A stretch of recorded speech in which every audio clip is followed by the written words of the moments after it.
All right, welcome back. This is going to be the second half of the first lecture. So this is the continuation of Robert Dahl, chapter 2, and we're going to jump into section 5, democratization on the way, but only on the way. And so we're still in the 18th century, so the 1700s. Um, this is the time where the British Parliament is really changing. The US system is being built from the ground up. And we learned a lot of lessons under the Articles of Confederation and had to scrap them entirely. The French Revolution and the guillotine is occurring shortly thereafter during the late 1780s. And so we don't really have like what we would think of as full democracy today, at least according to democratic scholars. But we are seeing some evolutions of the system. And so the first big piece, of course, is local assemblies. You have the participation of free men, very specifically men, right? And usually just the elitist men, as we've talked about. So this is going to be, 2 to 5% of the male population. Generally, there are a lot of rules like literacy, landowning, wealth, all kinds of stuff. We start to really evolve the concept of consent of the governed, right? This had mostly been about just tax burdens at first, right? So in Northern Europe, in the United Kingdom, the Boston Tea Party, et cetera, had been about having a say if the king or the monarch or whomever is going to collect our taxes, right? But it starts to become sort of a guiding philosophical principle throughout democratic states. This idea of consent of the governed, not only for taxes, but for anything that the government is trying to implement, right? All right, number 3, giant geographies, this new state system, means that we have representative democracies instead of direct consent, right? Um, what we call direct democracy is really, really rare. It's very difficult to pull off. It's expensive. And so we get sort of representative democracy. And this is where some of the modern disconnect seems to be happening between the citizens and their representatives. There are a lot of problems, especially sort of in the US system. There is a major imbalance in the Senate, right? About 14% of the United States population controls like 60% of the Senate votes, which is just wild. It was, again, built to be an elitist institution to check the middle and lower classes. And in many ways, it has become a rural institution to check the urban centers of America, which is problematic because rural areas are throwing good money at bad problems. All of our economic explosions and our economic drivers tend to be port cities, right? The LAs, the Raleigh, North Carolina, the Atlanta, Georgias, the Houston, Texas, New York, these sorts of things, right? Urban populations and urban centers are our economic drivers, and yet America is wildly tilted toward rural areas for some strange reasons. It also questions like who votes, right? Because in America, we only have maybe 45 to 60% turnout of eligible voters. We know that particular voters are more likely to vote. These are the college educated, the rich, the white, the older, right? And so, if not everyone is voting, because a lot of countries have a mandatory voting system, that means the people that don't vote are not being represented. And that means the people who do vote, the older, white, college educated, rich people, are being overrepresented, right? We also have gerrymandering and the choosing of one's own voters, which is becoming, in my opinion, maybe the worst problem America has. What happens is because we have gerrymandering and because state leaders, especially, are guaranteeing their own party, whichever party you're from. So we're from Texas. I'll just take Texas as an example. Texas was probably 47-53, red versus blue, right? Where we do have a majority of conservatives or Republicans or however you want to call it. But they rigged the district so wildly that you don't actually have to win a general election. You only have to win a primary. Because once you win the primary, your seat is all but guaranteed. And so what this does is it incentivizes the weirdos at the ends, right? Because primary voters tend to only be the most extremist voters. And so when you now only have to win a primary with only extremist voters, it incentivizes your extremism. And then you never have to move back to the center to win a general election because your district is locked. It's guaranteed that you'll win.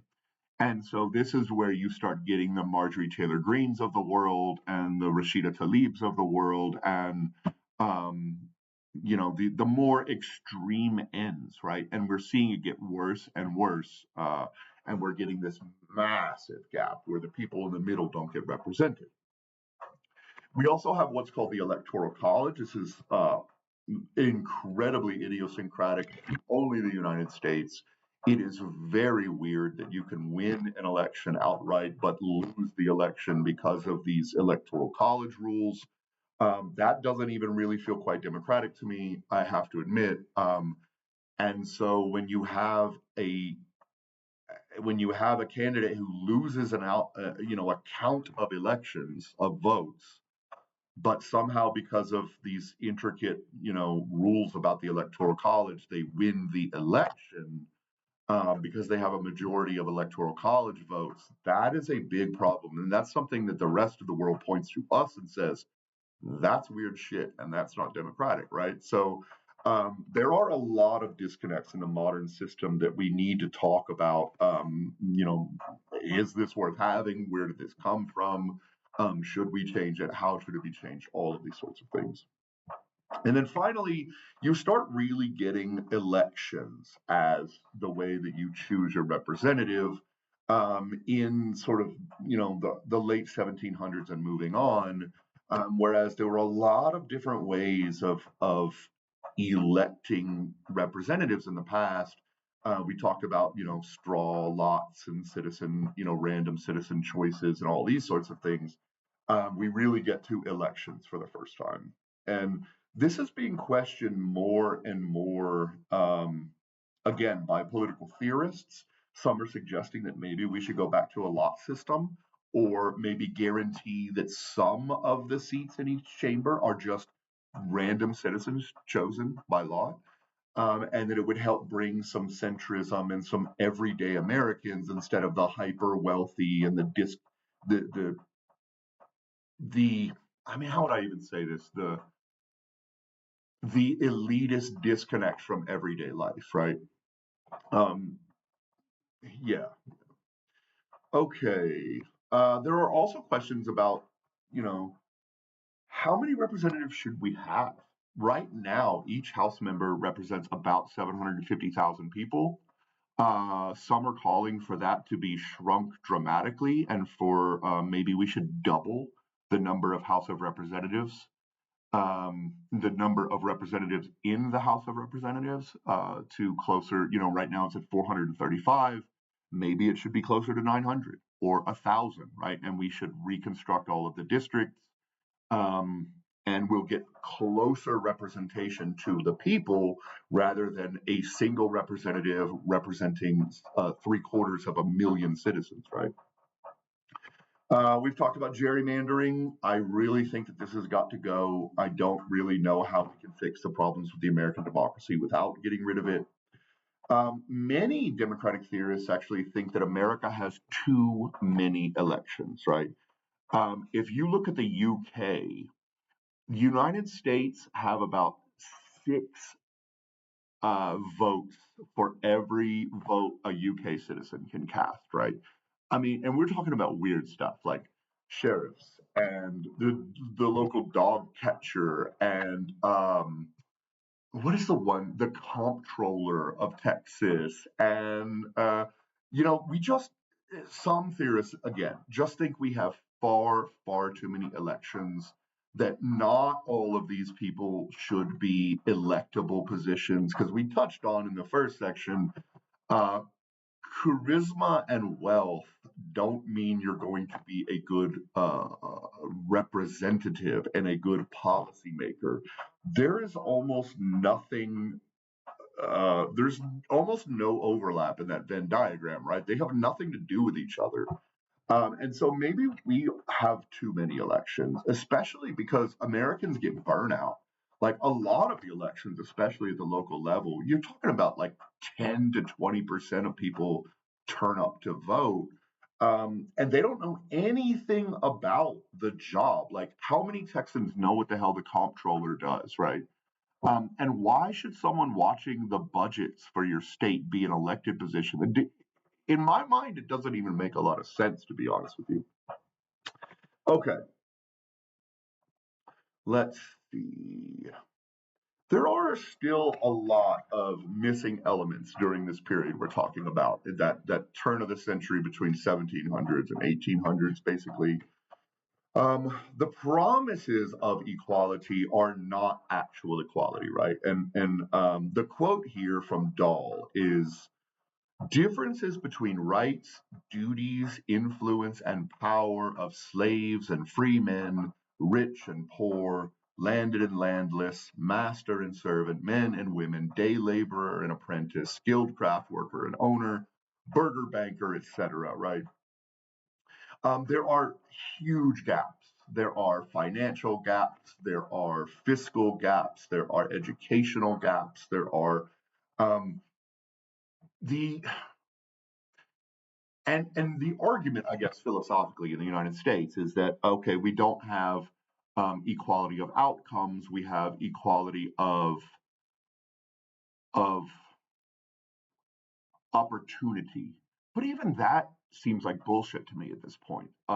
We don't have equality of opportunity, right? Like Elon Musk's kids or Donald Trump's kids have far more opportunity than my kid does. Like, let's be real. And so this idea that all citizens are equal, even in opportunity, I mean, even that feels a little bit shady sometimes. You also had the enslaved, and wives and women and children were property during this period, right? And so, like, that sort of discounts the idea that these were fully fledged democratic systems and that they had equality, right? Let's see. Okay, the second piece. Parliaments in no way met minimal contemporary standards for what a democracy is. We've talked about this too, right? Monarchs had extraordinary power over the legislatures. And even in, say, like UK's parliament, the House of Lords still had a lot of power compared to the commoners. Today, that's flipped. The House of Lords doesn't really do shit anymore. They don't have much power. They're even talking about maybe wiping it away, right? And just having the House of Commons. um, but back then, 200 years ago, it was wildly different. And, the legislatures didn't have nearly as much representative power as they do today. Oh, and like I mentioned, many of, especially upper house chambers, right? We would think of it as the Senate, but it's the House of Lords in the UK. It's the Bundesrat in Germany, etc. Right? There's usually bicameralism, two houses. Um, but during this time, and still today in England, the House of Lords was basically guaranteed seats for the wealthy and for nobles. That doesn't fit the idea of democracy at all, right? Those guys don't even get elected in, they're just like lifetime appointments. And there's a lot of frustration in England over that kind of stuff. Okay. The third piece that really doesn't fit with modern thoughts about democracy is that there was little to no representation for enormous swaths of the population, despite having elections, right? So 90% of even men couldn't vote, women couldn't vote. minorities in many cases couldn't vote, right? And so the claim of democracy runs a little bit thin. Okay, this moves us to figure two. This is Great Britain's electorate from 1831 to 1931. Um, and you can see like what percentage of the population is able to vote. So in 1831, only about 4.5% of English citizens could vote. They're all wealthy, noble, you know, white males, right? And this starts to increase, and then you get a huge increase in the 1920s. This is about the time that most states started allowing women to vote. Um, as I mentioned earlier, Switzerland didn't actually allow women to vote until 1972. Um, but by the 1930s, you can see almost the entire population has been given the right to vote. And the House of Lords, House of Commons stuff is being debated and flipping a little bit, and the House of Commons are rising in power while the Lords decrease in power, right? We also see sort of a severing of the monarchy. The monarchy in England today is mostly ceremonial. A lot of citizens do not like it. It brings up colonial overtones, and what is the point of a monarchy in today's democratic systems? Um, and so that's kind of a weird thing too. But for the most part, the British monarchy now, whether king or queen or whatever, they don't really have any legislative power. They're mostly glad handers and diplomats, and so they're like a PR mission kind of thing. Okay, the final point that sort of differentiates modern democratic systems from those early pseudo democracies is that they didn't have a lot of these due process rights and equal rights of citizens that we think of as part of democracy today, like freedom of assembly, freedom of speech, freedom of the press, which are all vital to having a critical opposition, to having an informed citizenry, and to ensure that the state doesn't basically guarantee that an opposition can never form, right? Opposition politics are actually what make democracy democracy. And so while you might hate the opposition, whether you're Republican or Democrat, we would be a dictatorship without it, right? And so you actually don't want the opposition to collapse because that means we no longer live in a democracy. And getting back to the point of, many democratic theorists say that um, these states were not democracies before, um, because they didn't have freedom of speech, they didn't have freedom of press, etc., and only a small portion of the population was able to vote. But even in states that purportedly democratized, like Japan post World War II, or Mexico a little earlier than that, the problem is in those two states, you had a one party system for 50 to 70 years. And so many democratic theorists and many data methodologists refuse to call Japan's LDP and Mexico's PRI governments democracy because there was no turning over of the state. And so if you just say, well, if the opposition can win, we'll give it up, but then you don't ever let them win, or you rig the system so that they can't win, that's not democracy. And so Japan doesn't really count in most data sets as a democracy until the late 90s, and Mexico until the PRI lost in, I think, 2001. And so, these are difficult questions that we'll have to talk about. Like, do those states count, right? Um, I'm not certain. I'm not certain, and I do think that overturning of governance to an opposition party is a vital part of what is a democracy, right? Okay, lots of big thoughts and theories and questions, and but that's it for this one. I'll get the next chapter up soon. Thank you so much for being here.